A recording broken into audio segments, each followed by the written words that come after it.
बोलो जयकारा बोल मेरे श्री गुरु महाराज की जय। सभी गुरुमुख प्रेमियों से सप्रेम जय सच्चिदानंद। श्री आनंदपुर दरबार में सुरत शब्द योग, ज्ञान, वैराग, प्रेम और भक्ति का अद्भुत सामंजस्य है। अक्सर संत वाणियों में यही कहा जाता है कि प्रेम ही प्रभु को पाने का सर्वोत्तम साधन है। प्रेम के सामने ज्ञान कोई महत्व नहीं रखता। महापुरुषों ने यहाँ पर प्रेम और ज्ञान दोनों को ही गुरु भक्ति का एक अंग सुझाया है। इन दोनों में तालमेल होने पर ही अनुशासन से जीवन में गुरु भक्ति के रास्ते पर चलने में परिपक्वता आती है। ऐसा मार्ग सुझाने के लिए महापुरुष किसी रचना का उद्घाटन करके प्रत्यक्ष प्रदर्शित करते हैं। कोई न कोई ऐसी लीला रचाते हैं। उस लीला के माध्यम से हम जीवों को समझाते हैं, यकीन दिलाते हैं। एक बार की श्री पंचम पातशाही गुरु महाराज जी की लीला है, जो कि अमर ज्योति दर्शन में वर्णित है कि एक बार श्री गुरु महाराज जी सद्गुरु दाता दयाल जी ने विदेश में कृपा फरमाई और फिर वहीं पर रहते हुए ही श्री प्रयाग धाम से दशहरा पर्व श्री आनंदपुर में मनाने का प्रोग्राम बनाया। जैसे विदेश से श्री गुरु महाराज जी वापसी कृपा करते हैं देश में, तो पहले श्री प्रयाग धाम और फिर प्रयाग धाम से आनंदपुर में आने का जो प्रोग्राम बनाया। अभी श्री गुरु महाराज जी पंचम पातशाही जी विदेश में ही थे कि दिल्ली, जालंधर, लुधियाना, अमृतसर आदि स्थानों में ये चर्चा फैल गई कि दशहरे के पर्व पर श्री आनंदपुर में सभी गुरुमुख प्रेमियों को दर्शन होंगे। श्री गुरु महाराज जी कृपा करने वाले हैं। श्री गुरु महाराज जी श्री प्रयाग धाम में कृपा करेंगे। फिर उसके बाद में श्री आनंदपुर में दशहरा मनाया जाएगा। प्रेमी गुरुमुख फोन के द्वारा एक दूसरे से फिर पूछने लगे कि ये प्रोग्राम कहाँ से आया है, कैसे पता चला कि श्री गुरु महाराज जी आनंदपुर में दशहरे का पर्व मना रहे हैं। अब इसका उत्तर किसी के पास नहीं था, लेकिन सब पर एक ही धुन सवार थी कि श्री आनंदपुर में श्री दर्शन होंगे। तो काफ़ी संगतें दशहरे से पहले ही श्री गुरु महाराज जी का विदेश से आगमन देखने के लिए इकट्ठी हो गई। श्री आनंदपुर के प्रबंधक जन बड़े आश्चर्यचकित थे कि यहाँ पर तो अभी कोई समाचार है नहीं, कोई सूचना मिली नहीं, फिर इतनी संगत यहाँ कैसे आ गई। सबको यही कहते कि अभी तो विदेश से बंबई में आगमन की सूचना ही नहीं मिली, क्योंकि श्री गुरु महाराज जी पहले बंबई में कृपा करते हैं। फ्लाइट के द्वारा जो सफ़र करके आते हैं तो बंबई में आते हैं, फिर बंबई से श्री प्रयाग धाम कृपा करते हैं। तो कोई कहीं भी समाचार ही नहीं है। जब बड़े बड़े प्रबंधकों को कोई समाचार, कोई सूचना नहीं है, तो बड़े आश्चर्य की बात थी। सब एक ही आवाज़ में उत्तर देते कि हमें भी गुप्त संदेश मिला है, हमें भी कहीं से गुप्त सूचना मिली है, आप भी इसे गुप्त रखना। तो उधर श्री गुरु महाराज जी के आगमन का कोई समाचार ना पाकर संगतें उदास तो जरूर हुई, परंतु दशहरे का पर्व बीत जाने पर भी कोई वापस लौटने को तैयार ना हुआ। दशहरे का पर्व बीत गया, लेकिन दर्शन किसी को ना होने पर भी सभी संगत वहाँ श्री आनंदपुर में डटी रही। क्या ये श्री गुरु महाराज जी ने रचना रचाई, क्या लीलाधारी भगवान ने ये लीला रचाई कि कोई आनंदपुर से वापस लौटने को तैयार ही ना हुआ। क्योंकि जो जालंधर और उस तरफ जो समाचार मिले थे तो वहीं से संगत आई हुई थी, तो उन्हीं में से जालंधर से आई हुई कुछ संगत ने फिर निराश मन से वापस लौटने का विचार कर लिया, परंतु उनके दिल में एक झलक पाने की बड़ी अभिलाषा थी।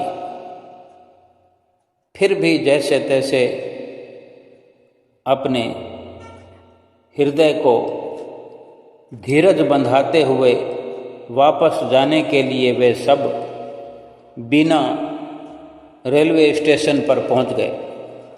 श्री आनंदपुर से चल पड़े, बीना के स्टेशन पर पहुंच गए। पंजाब की ओर जाने वाली ट्रेन कुछ घंटे लेट थी। इधर आपने श्री गुरु महाराज जी ने प्रयाग धाम में 2 दिन दर्शन दिए और फिर अचानक ही श्री आनंदपुर आने के लिए ट्रेन में विराजमान हो गए। बीच रास्ते में ही श्री आनंदपुर में पहुंचने की शुभ सूचना दे दी।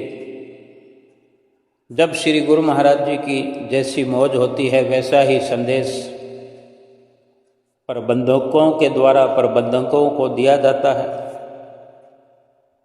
ट्रेन जिस समय बिना स्टेशन पहुंची तो वहाँ वापस जाने के लिए जो संगत मौजूद थी, फिर उसको उन संगत को ये मालूम होने में जरा भी देर न लगी कि महाप्रभु जी पंचम पातशाही गुरु महाराज जी इसी ट्रेन में विराजमान हैं। श्री दर्शन का सौभाग्य पाकर उनके हर्ष की सीमा न रही, कोई खुशी का ठिकाना न रहा। वे सब अपना वापस जाने का प्रोग्राम कैंसिल करके श्री गुरु महाराज जी के साथ श्री आनंदपुर लौट आए। श्री आनंदपुर नगरी में श्री प्रभु जी के शुभ स्वागत के लिए खूब सजावटें की गई थी। गुरुमुख सेवकों ने बहुत हर्षोल्लास से खुशी में झूमते हुए तथा जयकारे लगाते हुए पुष्प मालाएं और गुलदस्ते भेंटा कर अपने महाप्रभु जी का शुभ स्वागत किया। और आपने भी अपनी कृपा दृष्टि और शुभ आशीर्वादों से सबको खूब निहाल किया। फिर प्रबंधक जनों और स्थायी निवासियों को अपने नज़दीक बिठाकर वचन फरमाए कि श्री आनंदपुर विश्व विख्यात परमार्थ भक्ति का दरबार है। देश विदेश में रहने वाले गुरुमुख प्रेमी रूहानी लाभ उठा रहे हैं। वे श्री आनंदपुर के दर्शन करने और झलक पाने के लिए आतुर हैं। श्री आनंदपुर विशेष स्थान है, इसके सेवक भी विशेष हैं और यहाँ का प्रबंध भी विशेष होना चाहिए। मतलब यह है कि सबको अनुशासनबद्ध होना चाहिए। अनुशासन से एक संस्था का मूल्यांकन होता है। इसके जिम्मेदार प्रबंधक जन तथा सभी शरणागत स्थायी निवासी हैं। यहाँ पर प्रत्येक कार्य क्षेत्र की ओर ध्यान रखें कि कोई भी यहाँ के आचार व्यवहार से, भक्ति पथ से विचलित ना हो पाए, डगमगाने ना पाए और स्वयं भी अनुशासन में रहें और सबको अनुशासन प्रिय बनाए। ऐसे श्री गुरु महाराज जी ने सभी के प्रति सुंदर वचन सुनाए। तो प्रबंधकों ने विचार विमर्श किया कि जब महाप्रभु जी यहाँ से प्रस्थान करने लगें तो संगत स्टेशन पर नहीं होनी चाहिए, न ही और कोई संगत यहाँ बिना आज्ञा के आनी चाहिए। इतने शीघ्र ही ये सब व्यवस्था करना चाहें कुछ कठिन कार्य था। फिर भी सबने मिलकर बिना आज्ञा के आई हुई संगत को एक दिन बाद वापस भेजने का बड़ा प्रयत्न किया। जितनी संगत यहाँ से जाती उससे अधिक बाहर से वापस आनी शुरू हो जाती। अशोकनगर स्टेशन पर ऐसा लगता था कि जैसे श्री आनंदपुर में कोई पर्व मनाया जा रहा। आपने सुबह कार में विराजमान होकर जल्दी ही श्री प्रयाग धाम की ओर प्रस्थान किया। साथ में भगत जनों की पिकअप जा रही थी।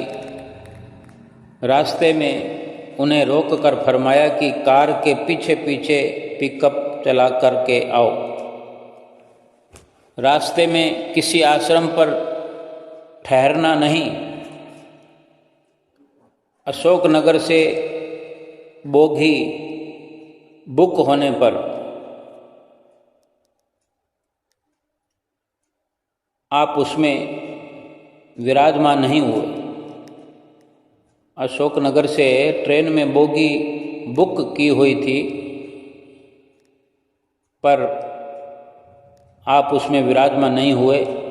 केवल संगतों के प्रवाह का अनुशासनहीन होने का विचार करके मार्ग की कठिनाइयों की ओर ध्यान न देते हुए कार के द्वारा यात्रा करने का विचार किया। महापुरुषों की प्रत्येक कार्रवाई में जीवों का कल्याण ही छुपा होता है। संगत किसी तरह से भी श्री आज्ञा की अवहेलना न करते हुए उसमें पूरी तरह पाबंद रहे, अनुशासन में रहे। इसके लिए आपने अपने सुकोमल तन पर कष्ट उठाते हुए एक अनोखी लीला रचाई।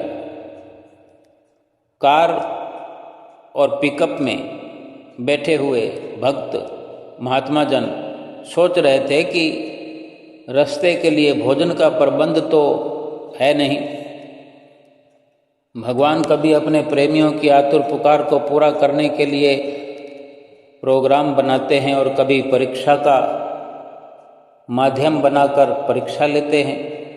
उनकी लीला वे स्वयं ही जाने। श्री आनंदपुर से श्री कार में श्री गुरु महाराज जी प्रस्थान करके सफ़र करते हुए पीछे पीछे श्री कार के पिकअप चल रही है। महात्मा जन श्री कार में भी श्री गुरु महाराज जी के साथ हैं और पिकअप में भी जो पीछे पीछे चल रही है महात्मा जन और भगत जन उसमें भी सवार हैं। तो जो गुना का रास्ता पार किया, गुना पार करके जो गुना रास्ते में पड़ता है अशोकनगर से आनंदपुर से जब चलते हैं तो जब गुना पार करके उसके बाद महात्मा योग प्रेमानंद जी ने श्री गुरु महाराज जी के आगे विनती की कि स्वामी जी नाश्ते के लिए कहाँ पर रुकना है। अब श्री गुरु महाराज जी को भी भोग लगाना होता है, सबने नाश्ता स्वयं भी करना होता है। तो विनती करके पूछ लिया श्री गुरु महाराज जी से महात्मा जी ने कि कहाँ रुकना है नाश्ते के लिए। कार में तो कोई सामान रखा ही नहीं है। तब श्री गुरु महाराज जी पंचम पातशाही जी ने मुस्कुराते हुए फरमाया कि साथ में आए हुए गुरुमुखों को जैसे नाश्ता करवाएंगे वैसे हम भी कर लेंगे। अब सुबह लगभग 10 बजे खाली पड़े हुए खेतों की जमीन पर आपने कार रुकवा ली और पिकअप में बैठे हुए भक्तों को आज्ञा दी कि कहीं पास की दुकान से ब्रेड और चटनी ले आओ। स्वयं भी उसका भोग लगाया और सबको खिलाया। भक्तजन तो इतने प्रसन्न हुए कि ऐसा स्वर्णिम अवसर प्रदान करने के लिए ही शायद ये संयोग बनाया हो, क्योंकि जब ऐसा अवसर होता है तब श्री गुरु महाराज जी विराजमान होते हैं और बिल्कुल नज़दीक बैठ कर के सभी भक्तजन महात्मा जन श्री गुरु महाराज जी की हुजूरी में उनके चरणों में बैठ कर के श्री दर्शन करते हैं, नाश्ता करते हैं। तो ऐसा संयोग कब मिलता है, इसलिए सभी बड़े प्रसन्न हुए। और फिर दोपहर के समय नर्मदा नदी के तट पर दूर दूर तक संतों के तंबू लगे हुए थे। श्री कार से उतरने लगे तो वहाँ घूमने के लिए आई हुई श्री आनंदपुर की जो गुरुमुख संगत थी वो इकट्ठा हो गई कि वहाँ पर श्री गुरु महाराज जी के प्रेमी श्री आनंदपुर के प्रेमी आए हुए थे नर्मदा नदी के तट पर। जब श्री कार वहाँ पर रुकी तो श्री कार से गुरु महाराज जी उतरने लगे तो जैसे ही वहाँ घूमने आई हुई संगत को कोई कहीं से आए होंगे, थोड़ी भनक लग गई तो सभी इकट्ठे हो गए और ऊंचे स्वर में जयकारे लगाने लगे। आप झट से कार में विराजमान हो गए और फरमाया कि जितना हम गुप्त रहना चाहते हैं, जितना हम छुपना चाहते हैं, पता नहीं गुरुमुख प्रेमी कैसे हमें ढूंढ करके आ जाते हैं, हमें ढूंढ ही लेते हैं। थोड़ी दूर जाने पर एक भक्त और भक्तानी केले और संतरे लेकर आ रहे थे, वहाँ से चल पड़े। तो उन्होंने जैसे ही श्री कार में श्री गुरु महाराज जी के दर्शन किए तो जल्दी ही सब चरणों में भेंटा कर दिए। दोपहर के समय उन्हीं केलों का ही भोग लगा लिया और बिना रुके आगे बढ़ते गए। रात के समय सुखधाम पहुँचे, मानपुर जहाँ सुखधाम आश्रम है वहाँ पहुँच गए। मानपुर आश्रम में केवल एक ही भक्त रहता था और वो भी नगर में सत्संग के कार्यक्रम में गया हुआ था। अब रात के समय वो वापस लौट नहीं सका तो गेट पर ताला लगा हुआ था। एक भक्त गेट के ऊपर से अंदर की ओर गया तो चाबी को एक और गेट के नीचे रखे हुए पाया। गेट के ऊपर से भक्त अंदर चला गया। गेट खोलकर कार और पिकअप दोनों अंदर प्रवेश किए। लंगर के नाम पर थोड़ी सी मूंग की धुली हुई दाल पड़ी हुई थी। आश्रम में सफाई भी नहीं की हुई थी। सब और गंदगी फैली हुई देखकर श्री गुरु महाराज जी ने पहले सबको सफाई करने का आदेश दिया। सफाई हो जाने के बाद पिकअप वाले भगत बाहर जाकर के खाना ले आए। सब ने बड़े प्रेम से लंगर खाया।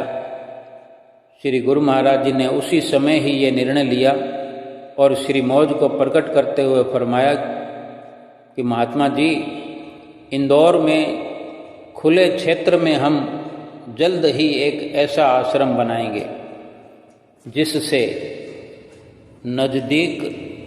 नज़दीक रहने वाले गुरुमुख प्रेमी सत्संग का लाभ उठा सके तथा श्री आनंदपुर आने जाने वाले गुरुमुखों को मार्ग में लंगर व ठहरने की सुविधा मिल सके।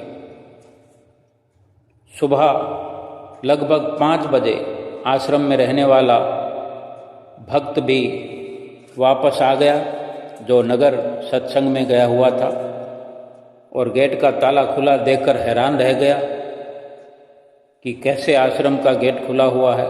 उसने अपनी जेब में हाथ डाला लेकिन उसको अपनी जेब में रखी हुई चाबी नहीं मिली। गेट पर ताला लगाते हुए उसके हाथ से चाबी अंदर की ओर गिर गई और उसे पता भी नहीं चला था। वहाँ पर पहरा देते हुए भगत जी ने आवाज़ सुनकर गेट खोला, क्योंकि बाहर से ताला खुला हुआ था। लेकिन अब श्री गुरु महाराज जी अपने संतों और भक्तों के साथ अंदर आ चुके थे और गेट बंद कर दिया था। और वहाँ पर जो भक्त पहरे पे बिठाया था उसने गेट खोल दिया। श्री गुरु महाराज जी उस समय वहीं आश्रम में आंगन में सैर कर रहे थे। सुबह सुबह का अमृत वेले का समय था, 5 बजे का। तो वो भक्त दंडवत करके एक तरफ खड़ा हो गया। कमरे में जाकर आपने उसे बुलाकर कहा, भगत जी, इस स्थान की संभाल करने की सेवा तुम्हें दी गई थी, फिर मनमति पर चलते हुए रात्रि को बाहर जाने का कार्यक्रम कैसे बना लिया? श्री आज्ञा पर कोई ध्यान ही ना दिया। ऐसे पावन स्थान में चारों ओर गंदगी बिखरी पड़ी थी। क्या यही एक गुरुमुख की सेवा और सार संभार है? न ही यहाँ कोई चाय पानी का प्रबंध किया हुआ है। उसने भगत ने जो आया था, देर रात को नहीं लौट कर आया, सुबह पहुंचा था। फिर से दंडवत प्रणाम करके क्षमा मांगी, परंतु श्री वचन हुए उसे कि अब तो जल्दी ही दूसरा स्थान बनाना होगा। और श्री गुरु महाराज ने 7 बजे के लगभग सुख धाम से आगे की ओर प्रस्थान किया। उधर दौंड स्टेशन पर श्री प्रयाग धाम से प्रबंधक जन श्री गुरु महाराज जी के स्वागत के लिए आए हुए थे। आपको ट्रेन में न देख करके, क्योंकि सबको मालूम था कि ट्रेन में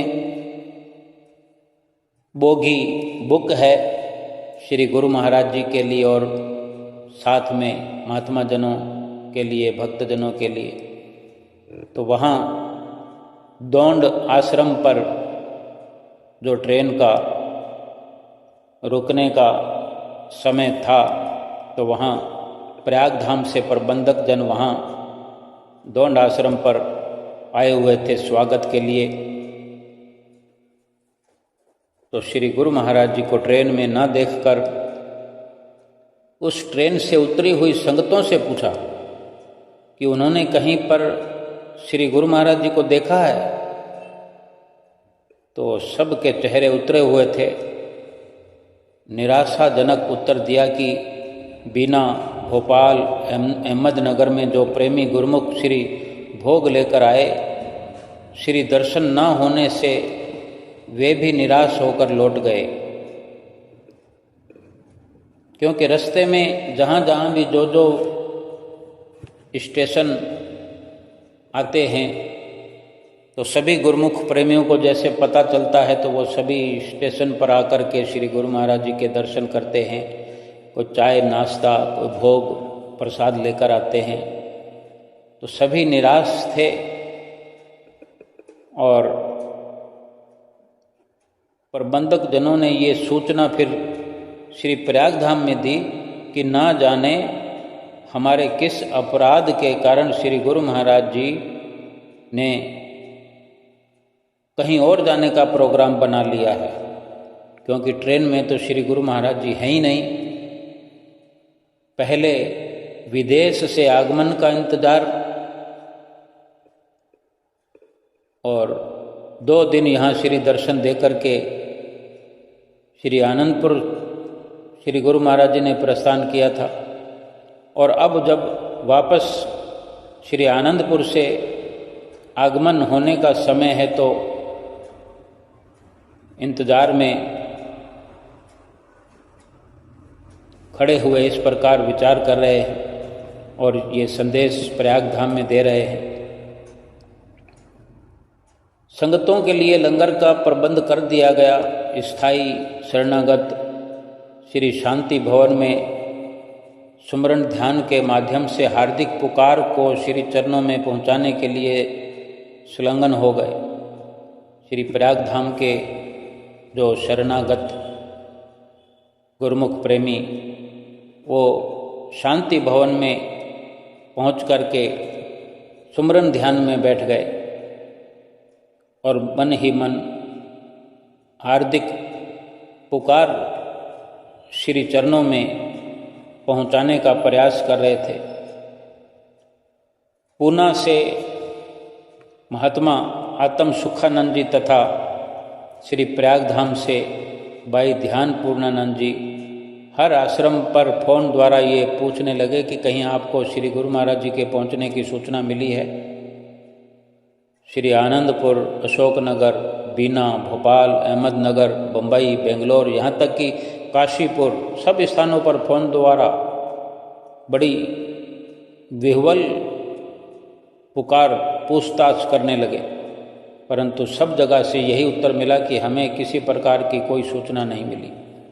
सब आश्रमों पर शरणागत गुरुमुख इस समाचार को सुनकर आश्चर्यचकित हो रहे थे कि ये कैसी परीक्षा ली जा रही है, ये कैसी लीला रचाई जा रही है। सब एक दूसरे से फोन पर कह रहे थे कि जहाँ पर भी श्री गुरु महाराज जी का शुभ आगमन का संदेश मिले तो हमें जल्दी बताना, हमें बताना। सब जगह गुरुमुख ध्यान सुमरन में बैठकर मंगलमय सुखद शुभ यात्रा की कामना करने लगे। इस समय सेवक स्वामी प्रेमी प्रीतम के रूहानी संबंध की विशेष लीला का आध्यात्मिक रंगमंच पर अद्भुत चमत्कार हो रहा था। प्रेमी गुरुमुखों की हृदय तंत्रिका की झंकार ने महाप्रभु जी को अपने पास बुलाने के लिए विवश कर लिया और देर रात तक आपको वहां पहुंचना ही पड़ा। इधर सुखधाम से श्री कार द्वारा यात्रा करते हुए आप जैसे ही शाम को 7 बजे अहमदनगर पहुँचे, वहाँ पर लाल बत्ती आने पर कार आगे निकल गई और पिकअप को पीछे रुकना पड़ा। ड्राइवर महात्मा जी को आदेश दिया कि कार आश्रम की ओर मोड़ लो। वहाँ पहुंचकर आपने भाई अमर प्रीतमानंद जी को फरमाया कि पिकअप में भी कुछ गुरुमुख जन हैं, उनके भोजन की अति शीघ्र ही व्यवस्था करो। लाल बत्ती पार करके पिकअप आगे निकल गई। काफ़ी दूर जाने पर भी श्री कार को आगे कहीं ना पा करके वे बड़े असमंजस में पड़ गए कि महाप्रभु जी कहाँ चले गए। वे कभी पीछे की ओर लौटते तो कभी आगे की ओर बढ़ते, कुछ भी समझ नहीं आ रहा था। इसी ऊहापोह में उर्ली तक पहुंच गए। आश्रम में लगभग 1 घंटा व्यतीत हो जाने पर भी जब पिकअप वहां नहीं पहुंची तो महाप्रभु जी ने बाई जी को फरमाया कि ऐसा लगता है कि पिकअप वाले हमें ढूंढते हुए आगे निकल गए। क्योंकि उन्हें हमारे यहाँ आने की कोई सूचना नहीं थी। फिर हमने ही उन्हें किसी आश्रम पर रुकने के लिए मना किया था और अब हमें भी जल्दी ही यहाँ से प्रस्थान करना होगा। बाई जी ने विनती की कि रात्रि के 8 बज रहे हैं, श्री गुरु महाराज जी यहाँ ही विश्राम कर लें। परंतु उधर प्रेमियों की बेचैनी ने इधर श्री प्रभु जी को भी बेचैन कर दिया। बाई जी को फरमाया कि श्री प्रयाग धाम में फ़ोन द्वारा सूचना दे दो कि रात्रि के समय हम येवत ठहर कर सुबह सुबह श्री प्रयाग धाम में पहुंच जाएंगे। इतना कहकर आपने यहीं से प्रस्थान किया। श्री प्रभु जी के शुभ आगमन की सूचना पाकर श्री प्रयाग धाम में हर्षोल्लास का समागम बन गया। कुछ ही समय पहले जो हृदय व्याकुल हो रहे थे, अकुला रहे थे, उनकी दशा पलट गई। सब एक दूसरे को बधाइयाँ देने लगे, एक दूसरे को बधाइयाँ देते हुए फूले न समा रहे थे। सभी आश्रमों पर ये सूचना भेज दी गई कि सुबह श्री गुरु महाराज जी श्री प्रयाग धाम में कृपा फरमा रहे हैं। श्री कार के पहुँचने पर प्रेमी गुरुमुखों ने महाप्रभु जी का भव्य स्वागत किया। आपने दूसरे दिन प्रबंधक महात्मा जी और बाई जी को फरमाया कि श्री आनंदपुर दरबार की गुरु भक्ति की महिमा चारों दिशाओं में फैल चुकी है। केवल प्रेम को मुख्यता न देते हुए अनुशासन का होना जरूरी है। संगतों पर ये प्रतिबंध लगाएं कि श्री आज्ञा के बिना कोई भी श्री प्रयाग धाम में न आए।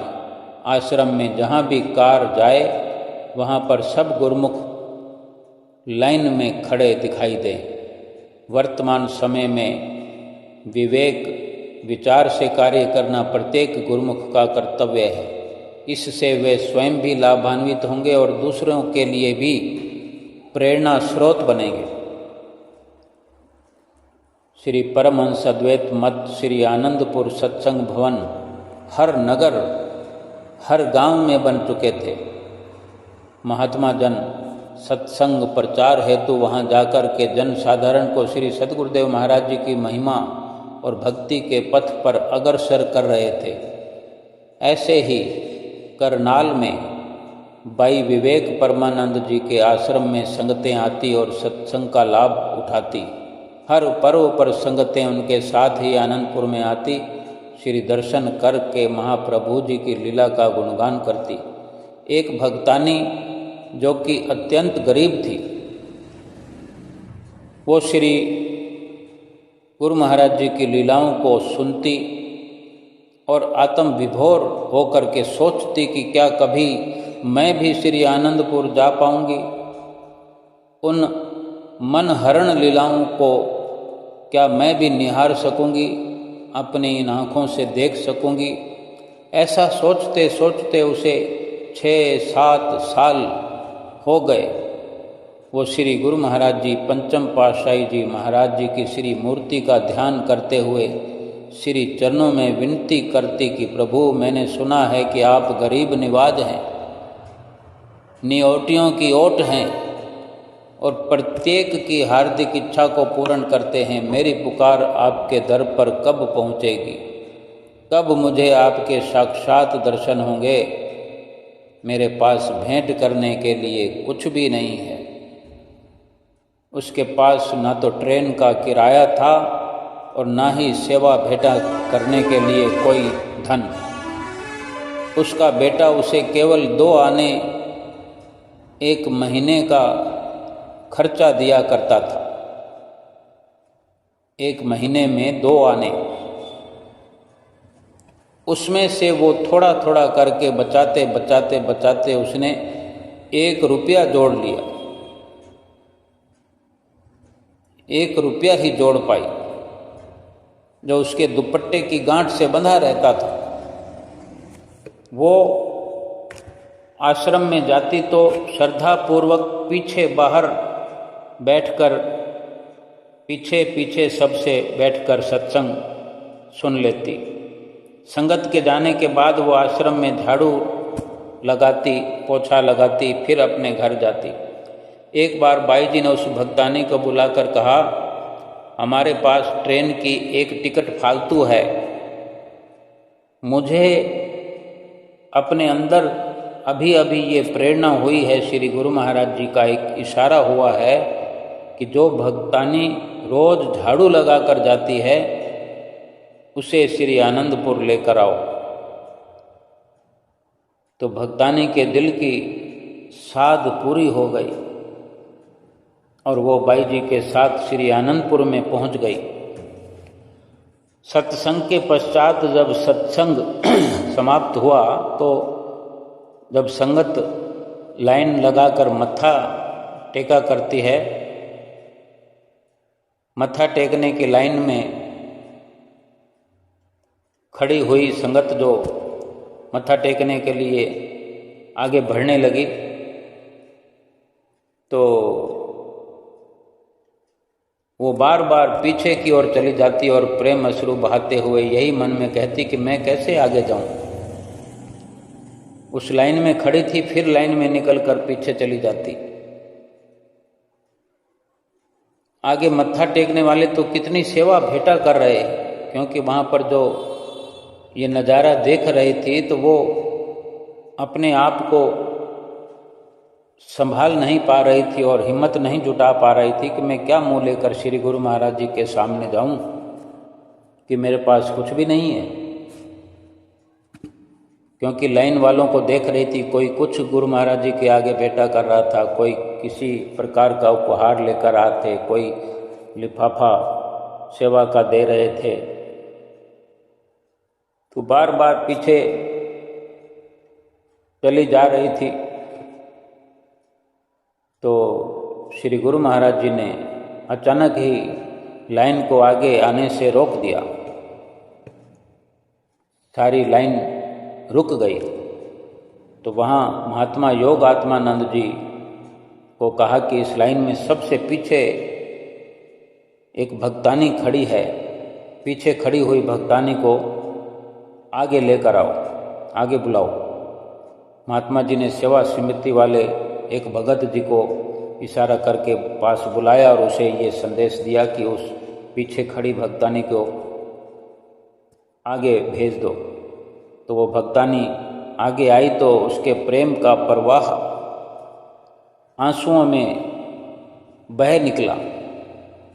उसने श्री गुरु महाराज जी की छवि को निहारा, सुंदर दर्शन करके उसका रोम रोम पुलकायमान हो गया।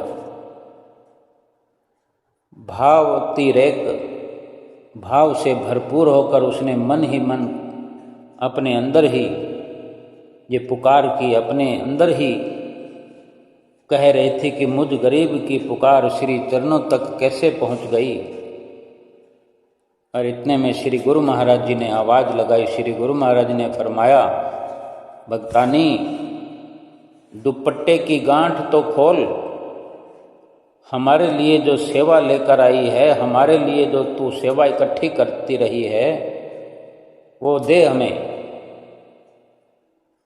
तो संकोच वश वो दुपट्टे की गांठ को हाथ लगाए और वहीं हाथ रोक दे, हाथ लगाए और फिर रोक दे। सब ये देखकर हैरान हो रहे थे कि इसके पास न जाने क्या ऐसी सेवा है जो श्री गुरु महाराज जी स्वयं मांग रहे हैं, और वो गांठ खोलने से सकुचा रही। कांपते हुए हाथों से उसने दुपट्टे की गांठ खोली तो उसमें 1 रुपए का नोट था। श्री गुरु महाराज जी ने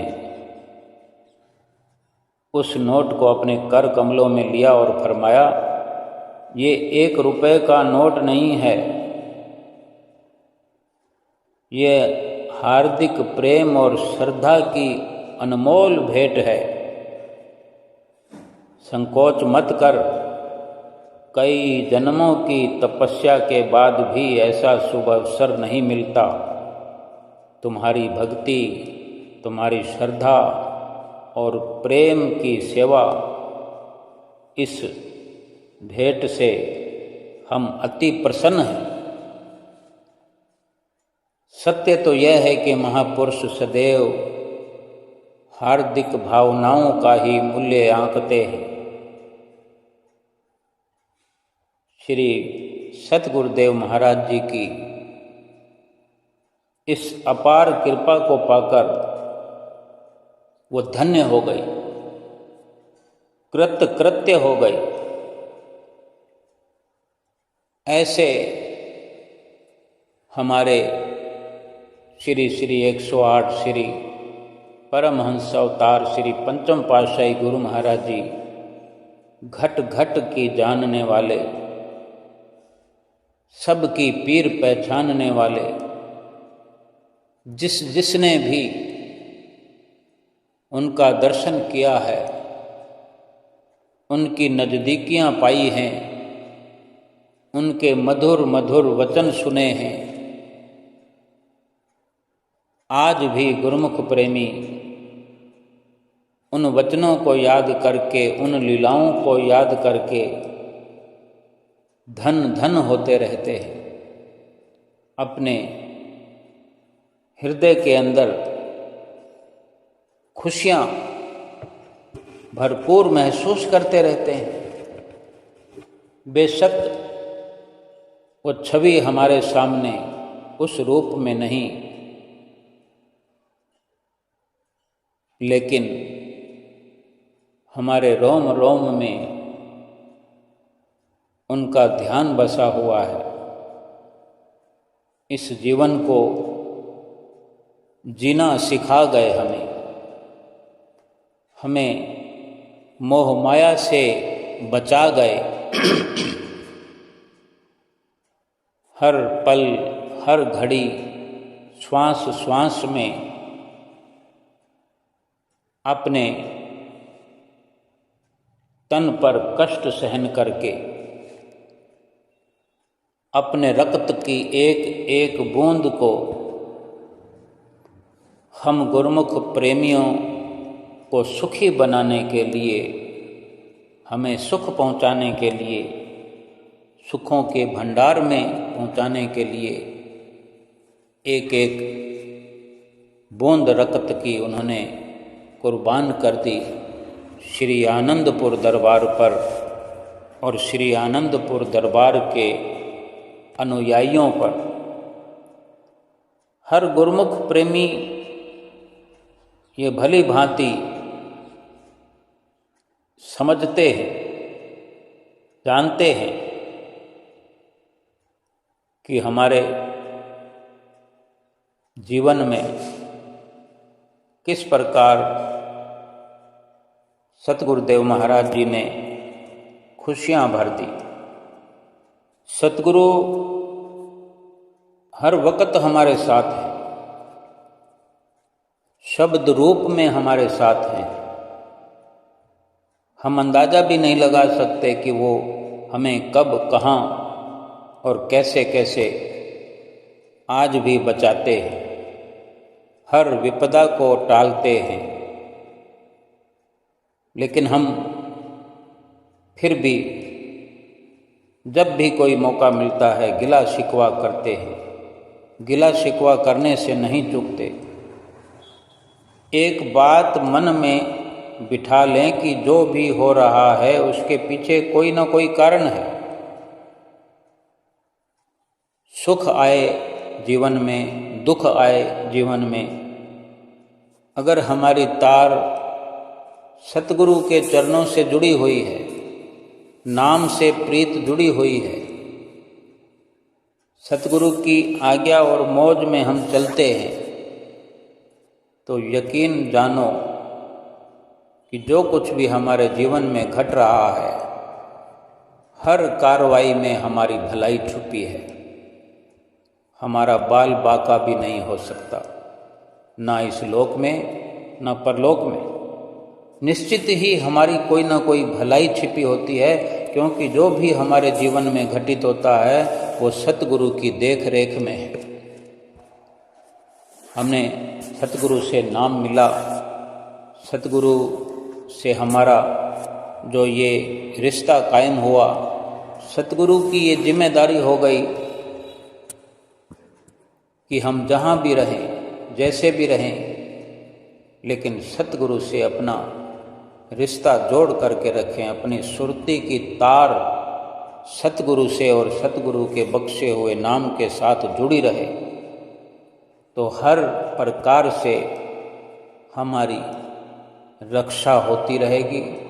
ये नाम केवल कहने का नाम नहीं है, ये नाम चौकीदार है, ये नाम पहरेदार है।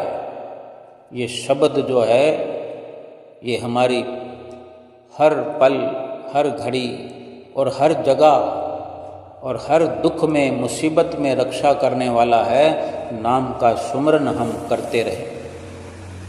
फरमाते भी हैं कि चौकी चौगिर्द हमारे, गुरु का शब्द रखवारे, गुरु का शब्द रखवारे, चौकी चौगिर्द हमारे।